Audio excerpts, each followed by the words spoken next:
नमस्कार दोस्तों, स्वागत है आप सभी का अपने YouTube चैनल हिम रोजगार मित्रा पे। दोस्तों, जैसे कि आप सभी को पता है कि हिमाचल प्रदेश में स्टेट एलिजिबिलिटी टेस्ट 2026 की नोटिफिकेशन जो है वो आ चुकी है, जो कि HPPSC के द्वारा HPPSC शिमला के द्वारा कंडक्ट करवाया जाएगा। उसकी नोटिफिकेशन आ चुकी है, आप सबके पास पहुंच चुकी होगी। अगर नहीं पहुंच चुकी है तो हमारे टेलीग्राम चैनल से आप जो है इसको डाउनलोड कर सकते हैं और देख सकते हैं कि कब इसकी लास्ट डेट है, कब क्या है। इन सभी चीज़ों के बारे में कि एलिजिबिलिटी क्या रहेगी, सिलेबस क्या रहेगा, लास्ट डेट क्या है, ये सभी चीज़ें हम इसमें डिस्कस करेंगे। सिलेबस का पैटर्न क्या होगा वो हम चीज़ें सारी डिस्कस करेंगे। ज़्यादा समय बर्बाद नहीं करेंगे, हिम रोजगार मित्र चैनल पे अभी चलेंगे नोटिफिकेशन की तरफ और देखेंगे कि इसमें क्या क्या एलिजिबिलिटी बताई गई है। दोस्तों, सबसे पहले जैसे ही आप कमीशन की साइट पे जाएंगे, जिसका लिंक मैं डिस्क्रिप्शन बॉक्स में दे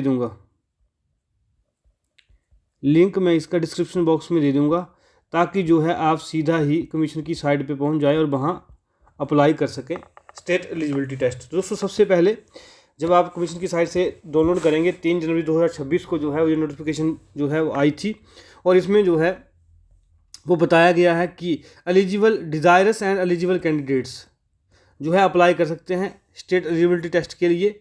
और उनके लिए सिर्फ क्या बोला गया है कि ऑनलाइन माध्यम से ही एप्लीकेशन जो है वो रिसीव किए जाएंगे, कि उसके लिए जो है वो अप्लाई ऑनलाइन करना पड़ेगा और ऑनलाइन माध्यम से ही क्या किए जाएंगे, फॉर्म जो है रिसीव किए जाएंगे। सबसे इंपॉर्टेंट पॉइंट दोस्तों जो हर एग्ज़ाम के लिए इंपॉर्टेंट होता है वो हमारे पास क्या है, वो है इसकी लास्ट डेट जो है 30 जनवरी है। कब तक? 12 बजे तक। तो ये आपने ध्यान में रखना है कि 30 जनवरी 2026 जो है वो इसको फॉर्म को अप्लाई करने की लास्ट डेट है। ये आप लोग सब लोग जो है वो याद रखेंगे कि 30 जनवरी 2026 जो है वो फॉर्म को अप्लाई करने की लास्ट डेट है। अब हम आगे बढ़ेंगे और पॉइंट बाय पॉइंट सारी जो है पूरी नोटिफिकेशन में आपको जहाँ पे पॉइंट जो समझने वाला लायक है वहाँ पे आपको समझाऊंगा कि क्या क्या चीज़ें जो है वो इस एग्ज़ाम को भरने के लिए इंपॉर्टेंट हैं। तो आगे बढ़ेंगे दोस्तों। इंस्ट्रक्शन में जब हम पढ़ेंगे तो वहाँ पे सबसे पहले ये लिखा गया है क्या, ये HPPSC Himachal Pradesh public service commission जो है वो ऑथराइज नोडल एजेंसी है, जो कि सारी एलिजिबिलिटी तय करेगी कि किसके अंडर जो है वो क्या क्या चीज़ें होंगी। उसमें बताया गया है कि सेट होता किसके लिए। सबसे पहले हमें ये बताया गया है कि स्टेट एलिजिबिलिटी टेस्ट किसके लिए होता है, for determining the eligibility for the recruitment of the post of assistant professor in universities and colleges.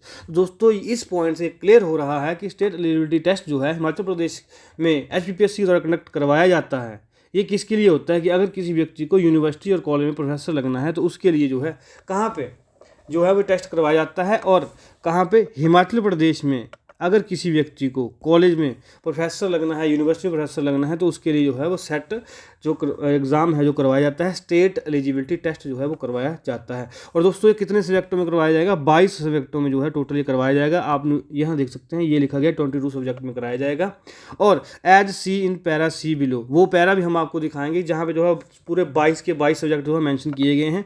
और इनका सेंटर जो है कहाँ होगा एग्जामिनेशन का? शिमला होगा, सोलन होगा, मंडी होगा, कांगड़ा में धर्मशाला होगा, बिलासपुर होगा, हमीरपुर होगा, ऊना होगा, नाहन होगा, कुल्लू होगा और चंबा होगा। तो ये सेंटर जो है जब आप एग्ज़ाम भरेंगे तो वहाँ आपको जो है देखने को मिल जाएंगे। इसमें से जो भी आपको लगता है कि नज़दीक पड़ता है, जहाँ आप रहते हैं वहाँ पड़ता है, वहाँ आप अपने कन्वीनियंस के हिसाब से जो सेंटर भर सकते हैं। दोस्तों, आगे बताया गया है कि कैंडिडेट जो है वो फॉर्म भरने से पहले शुड इंश्योर, ये इंश्योर कर ले, ये पूरा पक्का कर ले कि क्या वो सारी एलिजिबिलिटी कंडीशन को फुलफिल करता है जो स्टेट एलिजिबिलिटी टेस्ट को भरने के लिए चाहिए। अगला पॉइंट हमारे पास ये बोला गया है कि कैंडिडेट को किसी भी प्रकार का जो है वो सर्टिफिकेट या एप्लीकेशन फॉर्म प्रिंट आउट करके कमीशन को भेजने की ज़रूरत नहीं है। सीधा अप्लाई करेंगे और आपको एप्लीकेशन नंबर आ जाएगा, उससे जो है वो आपका फॉर्म सबमिट कर देंगे साइट पे, वहाँ से आपका अप्लाई हो जाएगा। आगे बढ़ेंगे। अगला हमारा बोल रहा है कि commission will not undertake verification of documents, कि आप कोई भी डॉक्यूमेंट अभी भरें या अभी अप्लाई करने के दौरान जो है कोई भी आप अपनी क्वालिफिकेशन भर सकते हैं, कुछ भी भर सकते हैं। अभी उसके रिपोर्ट में आपसे कोई भी डॉक्यूमेंट जो है या वेरिफिकेशन जो है वो कमीशन के द्वारा नहीं मांगी जाएगी। पेपर कंडक्ट होने के बाद, रिजल्ट के बाद जो है वो कमीशन जो है वो चेक करता है सब चीज़ें कैसे सिस्टम, और उसके बाद जो है वो चीज़ें जो है वो चलती हैं। तो ये आपने ध्यान में रखना है कि सिर्फ आपको जो है ऑनलाइन फॉर्म भर देना है, और उसके बाद इसमें सेंटर में कोई भी सेंटर आप भर सकते हैं 22 सब्जेक्ट में से और अप्लाई कर सकते हैं। आपको आगे कुछ भी भेजने की ज़रूरत नहीं है। आगे ये ध्यान रखना है कि जो ओनस है, सारी जो जिम्मेवारी है दोस्तों, जो जिम्मेवारी है कि क्या मैं ये पोस्ट के लिए भर रहा हूँ, मैं एलिजिबल हूँ, क्या मेरे सर्टिफिकेट असली हैं, क्या मेरी डिग्री असली है, जितनी परसेंटेज बताई है क्या उतनी है, जितनी जो है वो परसेंटेज बताई है, यूनिवर्सिटी कहाँ कहाँ से हो सकती है हमारी मास्टर डिग्री वो बताई है, और क्या क्या चीज़ें बताई हैं, क्या वो चीज़ें फुलफिल हैं। इसकी जो सारी जिम्मेवारी है वो किसके ऊपर है, कैंडिडेट के ऊपर है। कि इसमें स्पष्ट शब्दों में लिखा गया है कि candidate shall ensure the information entered by them in their respective application form is correct. ये कैंडिडेट की ही सारी जिम्मेवारी है, ये उसको ही पता रखना है कि मैंने सारी चीज़ें जो हैं वो फुल ठीक तरीके से भरी हैं। बाकी नॉर्मल सी नोटिफिकेशन है जिसमें जो है वो आपको कुछ ज़्यादा पढ़ने की ज़रूरत नहीं है। सीधा आएंगे हम और पॉइंट नंबर 6 पे, जिस पे लिखा गया कि इनकम्प्लीट जो फॉर्म होंगे, इनकम्प्लीट फॉर्म जो है वो दोस्तों एक्सेप्ट नहीं किए जाएंगे। ये आपको ध्यान रखना पड़ेगा कि आपको जो है वो इनकम्प्लीट फॉर्म जो है वो रिजेक्ट कर दिए जाएंगे कमीशन के द्वारा, ये आप ध्यान में रखेंगे। अगला हमारे पास बताया गया है कि अगर जो है वो आपको जो है कोई जैसे एजुकेशन क्वालिफिकेशन से संबंधित कोई दिक्कत आती है, फार्म भरने से रिलेटेड कोई दिक्कत आती है, तो कमीशन के द्वारा फैसिलिटी दी गई है कि आप facilitation counter for guidance of candidate जो है आप इन फ़ोन नंबरों पर, ये फ़ोन नंबर और इस फ़ोन नंबर पे जो है वर्किंग डेज़ में 10 से 5 बजे के बीच कभी भी जो है कमीशन में फ़ोन कर सकते हैं। वो आपको गाइड कर देंगे कि कई क्या क्या दिक्कत आपको आ रही है, ये आपने ध्यान में रखना है। ठीक है। और दोस्तों आगे बताया गया है कि schedule caste of Himachal Pradesh, ST of Himachal Pradesh, EWS of Himachal Pradesh, person with disability of Himachal Pradesh, OBC of HP, non creamy layer as per state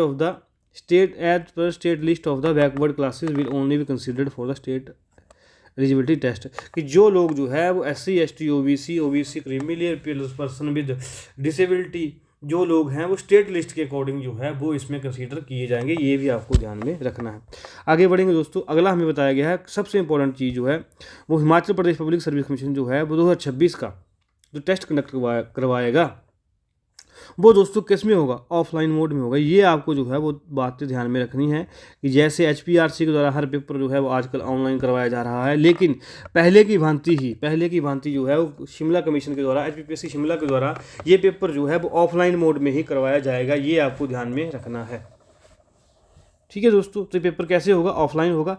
आगे जो है ये हमारे जो है पैरा C की बात जो ऊपर की गई थी उसमें जो है दोस्तों ये 22 सब्जेक्ट जो हैं, ये 22 सब्जेक्ट्स जो हैं जिनका जो है पेपर होगा अभी कंडक्ट सेट के लिए पेपर कंडक्ट होगा, वो ये 22 सब्जेक्ट है जिसमें chemical science, English, life science, commerce, economics, geography, Hindi, history, mathematical science, music, physical science, physical education, sociology, Sanskrit, political science, public ad और computer science and application, tourism administration and management, mass communication, journalism, psychology, education and environment science, ये 22 subject जो हैं वो set के लिए eligible हैं। आपने जिस चीज़ में जो है मास्टर्स की है इनमें से 22 सब्जेक्टों में से उसमें जो है वो आप लोग जो है वो सेट भर सकते हैं, ये आपको ध्यान में रखना है। आप ऐसा नहीं कर सकते हैं कि आपकी जो है मास्टर्स पॉलिटी में है और आप सेट हिस्ट्री का भर दें, ऐसा नहीं होगा। ठीक है, ये आपको ध्यान में रखना है।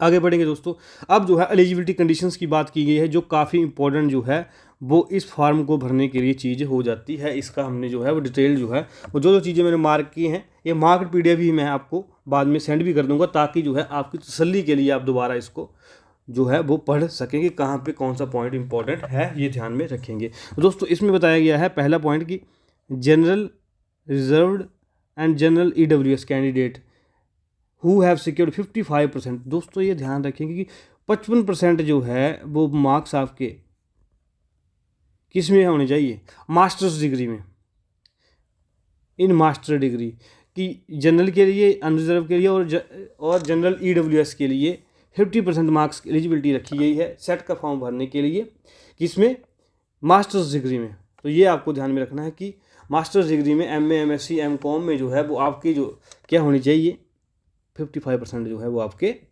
ये मार्क्स होने चाहिए मास्टर डिग्री में।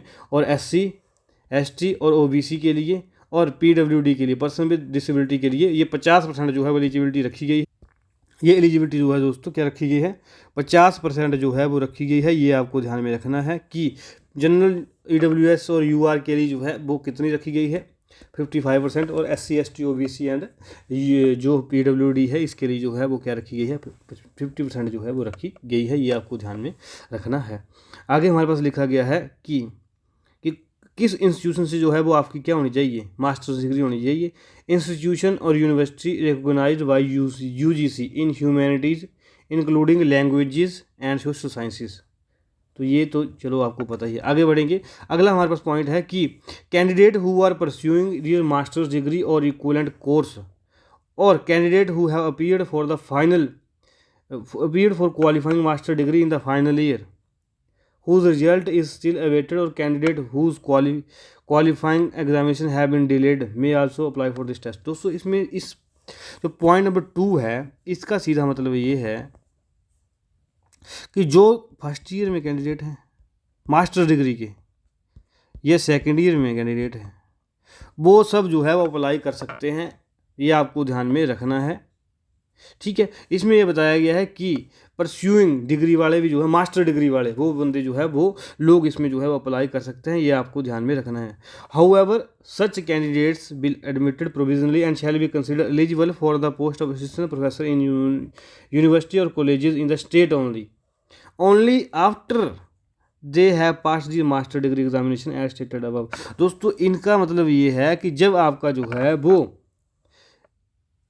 जो है मास्टर डिग्री कंप्लीट नहीं हुई है लेकिन फिर भी आप जो है वो टेस्ट दे देते हैं और सेट आपका क्लियर हो जाता है, तो यहाँ पे आप देखेंगे इस लाइन में जो है ये जो लाइन है हमारे पास इसमें आप पढ़ेंगे कि such candidates must complete their PG post graduate degree examination within 2 years from the date of SET result state eligibility test result का।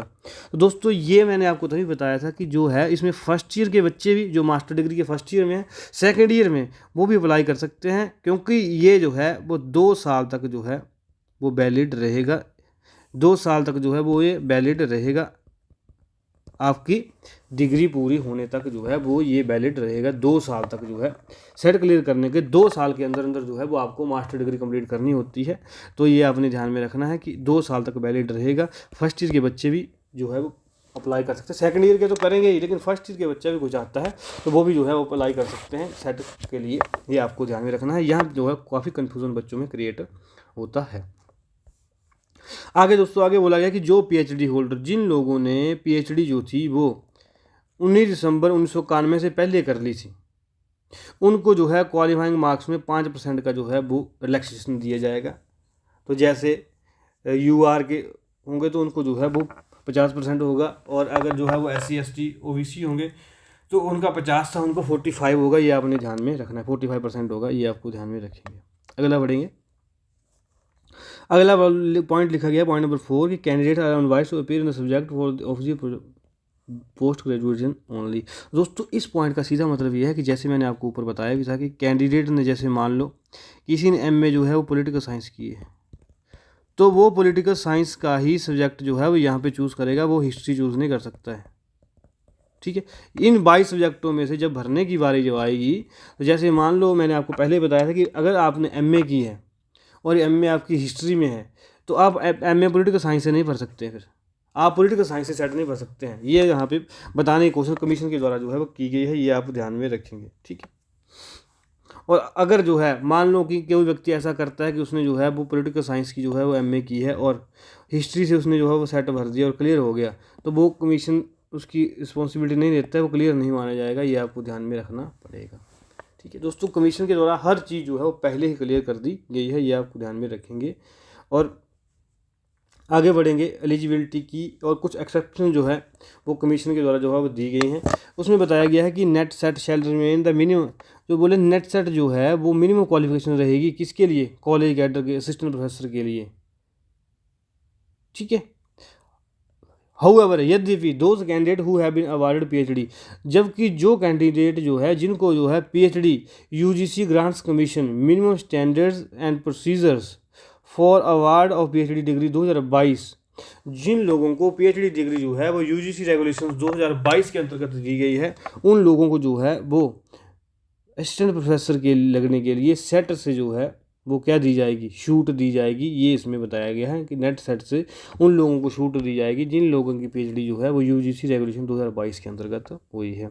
और आगे बताया गया कि फॉर सेट कैंडिडेट, कि जो लोग जो हैं जिन लोगों का सेट जो है कब हो गया था 1 जून 2002 से पहले,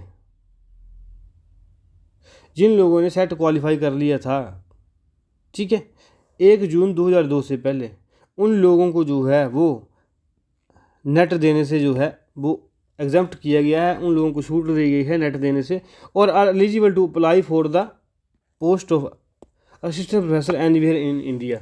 जिन लोगों का जो है वो सेट जो है 2002 से पहले क्लियर हो गया था, यूजीसी की द्वारा जो कंडक्ट कराया गया था, उन लोगों को जो है पेपर देने की ज़रूरत नहीं है। वो एलिजिबल होंगे किसके लिए? प्रोफेसर लगने के लिए ऑल इंडिया में कहीं किसी भी यूनिवर्सिटी में।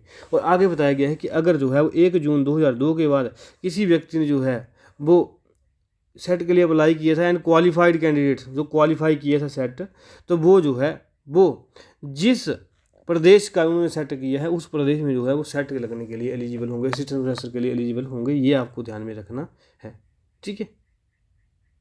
और एक बात काफ़ी क्लियर मेंशन की गई है, candidate can appear in the set any number of time. तो नंबर ऑफ चांसेस जो है वो लिमिटेड नहीं है, ये आपको ध्यान में रखना है कि नंबर ऑफ चांसेस जो है वो लिमिटेड नहीं है। और नो एज लिमिट भी इसके ऊपर कोई नहीं है, ये आप जो है वो ध्यान में रखेंगे कि इसके लिए कोई एज लिमिट भी कमीशन के द्वारा नहीं बताई गई है। दोस्तों अगला पॉइंट जो हमारे पास आता है वो आता है एग्जाम पैटर्न का, काफ़ी इंपॉर्टेंट पॉइंट जो हर एग्जाम परस्पेक्टिव से रहता है। दोस्तों इसमें क्या है, इसमें होंगे पेपर 2, पेपर 1 होगा जनरल अवेयरनेस का, पेपर 2 होगा कंसर्न सब्जेक्ट का। पेपर 1 की बात हम सबसे पहले करेंगे। 100 मार्क्स का पेपर होगा, 50 क्वेश्चन आएंगे, पहला सेशन होगा 1 घंटे का होगा, ठीक है। क्या क्या बातें नोटिस करेंगे? जनरल अवेयरनेस का पहला पेपर होगा, 2 पेपर होंगे ना इसमें, जो मैंने आपको भी बताया था, 2 पेपर होंगे इसमें। पहला पेपर जनरल अवेयरनेस का होगा जो 100 मार्क्स का होगा, 50 क्वेश्चन होंगे, पहले सेशन होगा 1 घंटे का होगा, और उसमें सिलेबस क्या है ये डिस्कस करेंगे अभी आपसे। सिलेबस जो है will be of general nature intended to assess the teaching and research aptitude of candidate. It will primarily be designed to test reasoning ability, comprehension, divergent thinking and general awareness of the candidate। दोस्तों इसका detail syllabus जो है वो आप मैं link दे दूंगा description में, वहाँ से भी डाउनलोड कर सकते हैं। जबकि मैं इस पीडीएफ के नीचे भी जो है वो पेपर 1 का सिलेबस जो अटैच कर दूंगा, और पेपर 2 के लिंक के जो है वो भी मैं आपको डिस्क्रिप्शन में दे दूंगा, क्योंकि 22 सब्जेक्टों का सिलेबस जो है मेरे साथ यहाँ अटैच करना जो है काफ़ी टफ हो रहा था, पीडीएफ काफ़ी बड़ी बन रही थी, इसलिए जो है उसका लिंक जो है मैं आपको डिस्क्रिप्शन में दे दूंगा, फॉर्म भरने का लिंक भी और दूसरा सिलेबस का लिंक भी जो है वो मैं आपको डिस्क्रिप्शन में दे दूंगा, ताकि आप लोग जो है सीधा क्लिक करके सिलेबस से पहुँच सके जिसमें आपने मास्टर्स डिग्री की है, ठीक है। दोस्तों ये हमने बात कर ली पेपर 1 की, 50 क्वेश्चन, 100 मार्क्स, फर्स्ट सेशन 1 घंटे का, ये सिलेबस होगा। सिलेबस इसका नीचे हम दोबारा डिस्कस करेंगे। दूसरा सब्जेक्ट होगा कंसर्न सब्जेक्ट का, जिसमें आपकी मास्टर्स है। 100 क्वेश्चन होगा, 200 मार्क्स का पेपर होगा, दूसरा सेशन है 2 घंटे का होगा, ठीक है। उसमें क्या आएगा, सब्जेक्ट से रिलेटेड जो है वो जो सारी चीज़ें जो है पूछी जाएंगी, ये आपको ध्यान में रखना है। 100 क्वेश्चन 200 मार्क्स, 50 क्वेश्चन 100 मार्क्स, तो ये आपको ध्यान में रखना है। आगे बोला गया कि सिलेबस जो है वो इस साइट पे मिल जाएगा। मैंने भी आपको बोला है कि लिंक जो है वो डिस्क्रिप्शन बॉक्स में है, ठीक है। आप नीचे जब वीडियो देख रहे होंगे तो आप डिस्क्रिप्शन बॉक्स में जो है वो क्लिक करके जो है वो आप सिलेबस जो है डाउनलोड कर सकते हैं, ये आपके ध्यान में रखना है। दोस्तों यहाँ जो काफ़ी इंपॉर्टेंट बात जो है हमारे पास आती है कि मीडियम तो मैंने बता दिया आपको, ऑफलाइन पेपर होगा। मीडियम जो है इंग्लिश और हिंदी दोनों में होगा पेपर, ठीक है। और अगर कोई गलती पेपर में पाई जाती है प्रिंटिंग में, तो इंग्लिश जो है वर्जन जो है वो फाइनल माना जाएगा, ये आपको ध्यान में रखना है। दोस्तों अब करेंगे मार्किंग की बात, जो हर पेपर में इंपॉर्टेंट होती है। क्या है, 2 नंबर का एक क्वेश्चन होगा, ठीक है। ठीक सवाल के लिए जो है 2 मार्क्स मिलेंगे। और एक काफ़ी इंपॉर्टेंट पॉइंट, नेगेटिव मार्किंग नहीं है इस क्वेश्चन पेपर में, आपको नेगेटिव मार्किंग नहीं देखने को मिलेगी। तो ये आपने ध्यान में रखना है कि इस पेपर में जो है वो नेगेटिव मार्किंग नहीं है, ठीक है। तो ये काफ़ी इंपॉर्टेंट पॉइंट लिखा गया है, ये देखो, no negative marking for the incorrect responses, तो ये आप ध्यान रखेंगे नेगेटिव मार्किंग नहीं है, ठीक है। और no marks will be given for unanswered, जो आप क्वेश्चन अटैम्प्ट नहीं करेंगे उसके लिए कोई मार्क्स भी नहीं मिलेगा। बाकी ये चीज़ें हैं। आगे बोला गया है कि यदि कोई क्वेश्चन जो है वो गलत पाया जाता है या ड्रॉप या स्क्रैप कर दिया जाता है कमीशन के द्वारा, तो प्रत्येक बच्चे को जो है एक क्वेश्चन पर क्वेश्चन जो है +2 मार्क्स मिलेंगे। ये आपको ध्यान में रखना है कि यदि कोई क्वेश्चन जो है वो इनकरेक्ट पाया जाता है कमीशन के द्वारा, तो स्क्रैप किया जाता है, उसको ड्रॉप किया जाता है, तो आपको जो है वो उसके पर क्वेश्चन 2 मार्क्स मिलेंगे, ये आपको ध्यान में रखना है। आगे बताया गया है कि जैसे ही पेपर कंडक्ट होगा उसके बाद जो है वो आंसर की आती है और कमीशन के द्वारा जो है ऑब्जेक्शन बुलाई जाती हैं। पर क्वेश्चन जो है ऑब्जेक्शन करने का 100 रुपया लगता है, ये आप सभी को पता होगा। और ऑनलाइन मोड पे जो है जो आपकी आईडी बनी HPPSC कमीशन की, उसी में जो है ऑब्जेक्शन करने की जो है वो ऑप्शन आ जाती है। ठीक है, तो ये आपने ध्यान में रखना है। एक क्वेश्चन का 100 रुपया लगता है, जो फीस ऑनलाइन सबमिट की जाती है। और 5 दिन जो है, जिस दिन रिजल्ट होगा उसके अगले 5 दिन जो हैं वो हमें क्या दिए जाते हैं, ऑब्जेक्शन रेज करने के लिए दिए जाते हैं। दोस्तों एक पॉइंट हम और नोटिस करेंगे, क्या कि result will be declared on the basis of revise answer की। यदि कोई व्यक्ति जो है वो ऑब्जेक्शन जो है वो भेजता है आंसर की के ऊपर, तो आंसर की जो रिवाइज होगी उसके बाद अगर कोई करेक्शन होती है तो उसके बाद जो है वो आपकी मेरिट जो है वो तैयार की जाएगी। दोस्तों अब आया काफ़ी इंपॉर्टेंट पॉइंट। क्या पॉइंट ये आया कि रिजल्ट कैसे डिक्लेयर होगा, क्या क्राइटेरिया है रिजल्ट डिक्लेयर करने का। दोस्तों सीधे साफ शब्दों में लिखा गया है कि top 6% of the appeared candidate, जितने कैंडिडेट अपीयर होंगे, जितने कैंडिडेट जो है वो आपके पेपर में अपीयर होंगे सेट में, सब्जेक्ट वाइज हर सब्जेक्ट में, उस हिसाब से जो है वो उतने लोग जो है वो उतने लोग 6% लोग जो हैं वो टॉप के 6% जो है पेपर में क्वालिफाई कर दिए जाएंगे। ये आपको ध्यान में रखना है। परंतु ये बताया गया है कि UR के लिए 40% नंबर लेना अनिवार्य है और SC ST OBC के लिए 35%।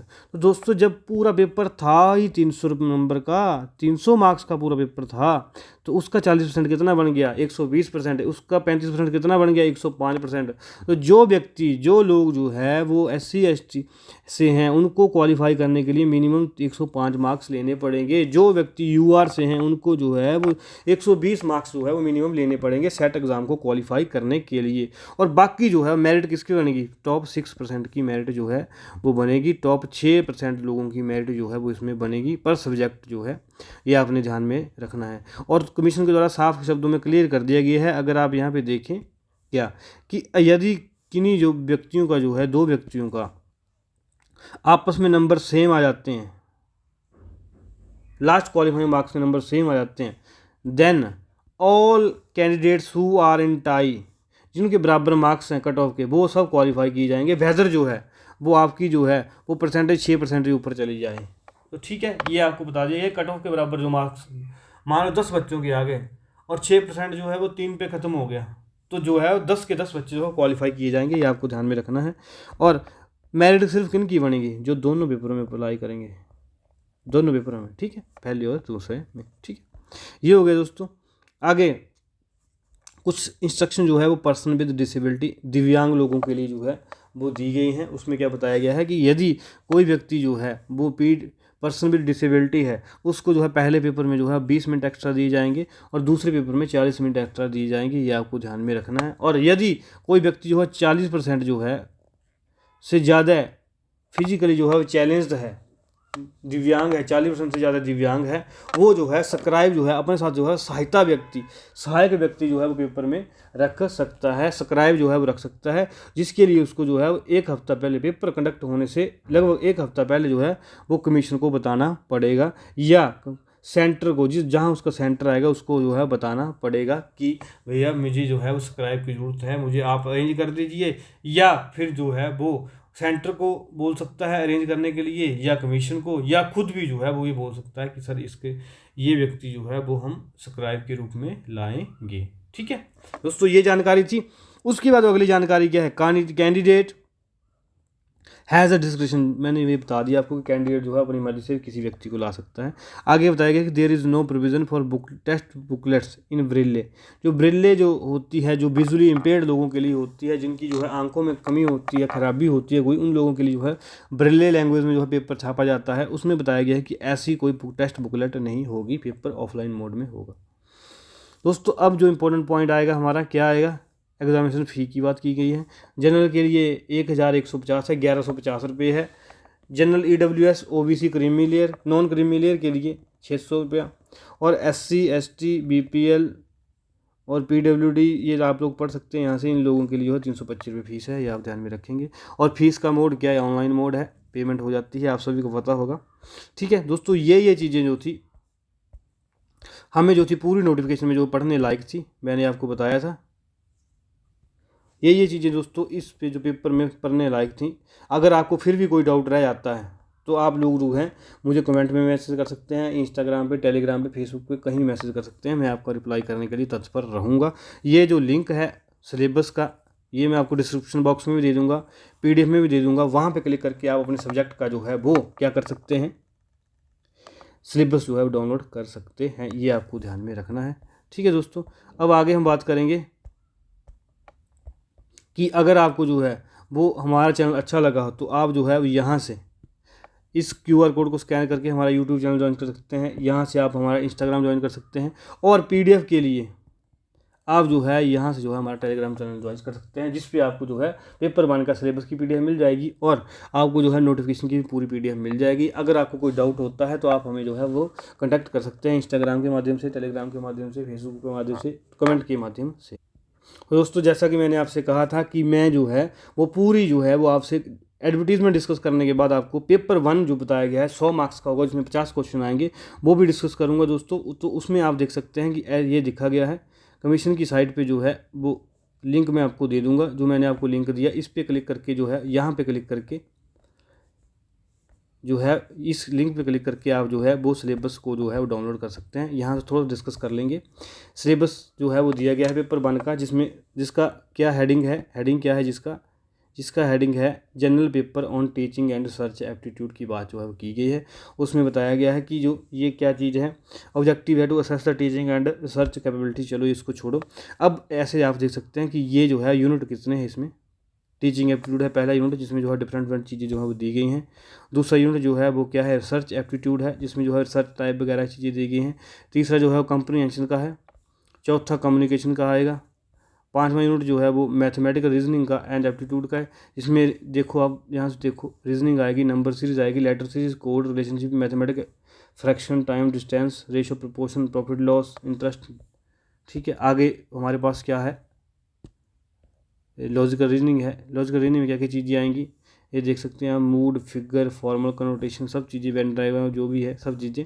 अगला हमारे पास है यूनिट नंबर 8 है, डाटा इंटरप्रिटेशन की बात इसमें की गई है। 8 में जो है ICT की बात की गई है, कंप्यूटर की। 9 में जो है पीपल डेवलपमेंट एंड एनवायरनमेंट की बात की गई है। 10 में जो है वो हायर एजुकेशन सिस्टम की बात की गई है। और ये जो चीज़ है जो आप लोगों के लिए इंपॉर्टेंट है, आप सबके लिए, वो देखो ये है, इसकी अभी हम बात करेंगे। इसकी बात हम क्या करेंगे कि इसमें जो बताया गया है दोस्तों कि ऊपर जो हमने डिस्कस किया, ये देखो आप यहाँ पे 10 यूनिट है पेपर 1 में, और उसमें बताया गया है कि हर यूनिट से जो है 5 question carrying 2 marks are to be set from each module. हर मॉड्यूल से जो है 5 क्वेश्चन आएंगे, तो 10 5 50 नहीं हो जाएंगे। हर जो सेक्शन से जो है वो 10 क्वेश्चन, 5 क्वेश्चन आएंगे, 50 क्वेश्चन नहीं हो जाएंगे। ठीक है, और आगे बताया गया कि वेन एवर ग्राफिकल और pictorial question are set to be cited for candidate, a passage followed by equal number of question have to be bated to be visually impaired candidate. कि जब भी जो है वो किसी पिक्चर की बात आएगी, जो है जो आंखों के जिनमें जो प्रॉब्लम है लोग वो नहीं देख सकते हैं, तो उनके लिए जो है कंप्रीहेंशन जो है उसकी जगह डाला जाएगा। ये बातें जो है वो की गई हैं दोस्तों। ये 10 यूनिट थे जहाँ से आप जो है वो आप जो है वो पढ़ सकते हैं। ये सिलेबस जो है, उम्मीद करूँगा कि जो रीजनिंग का, मैथ का सिलेबस है, कुछ हम भी अपने जो है चैनल पे DI का हो गया या ICT कंप्यूटर हो गया, ये हम जी अपने चैनल पे कंप्लीट करने की कोशिश करेंगे। उम्मीद कर रहा हूँ और कि आपको जो है वो ये हमारा डिस्कशन अच्छा लगा होगा। आगे आने वाले दिनों में 2-3 दिनों में दोस्तों जो पेपर 1 है हमारे पास जो है वो कमीशन की साइट पे जो है 2018 का अवेलेबल है। ठीक है, 2018 का जो है पेपर 1 अवेलेबल है, उसका डिस्कशन करने में आपके साथ आऊँगा बहुत जल्द ही। सेट का जो पेपर 1 है 2018 का, उसका डिस्कशन जो है बहुत जल्दी जो है वो हम लेके आएंगे इस चैनल पे। उसमें जो है हम बारीकी से डिस्कशन करेंगे और लेवल ऑफ एग्ज़ाम देखेंगे किस लेवल का जो पेपर जो है वो सेट में पूछा जाता है। दोस्तों उम्मीद कर रहा हूँ कि हमारा डिस्कशन आपको काम आया होगा। लिंक जो है डिस्क्रिप्शन में मैं दे दूँगा, किसका, जो हमारा कमीशन की साइट अप्लाई करने का लिंक भी, सिलेबस का लिंक भी। उम्मीद कर रहा हूँ हिम रोजगार मित्रा आपके लिए ये इंफॉर्मेटिव वीडियो लाया है और लाता रहेगा और आपको पसंद भी आएगा। दोस्तों धन्यवाद, मिलेंगे नई वीडियो के साथ, तब तक आप तैयारी करते रहें। धन्यवाद।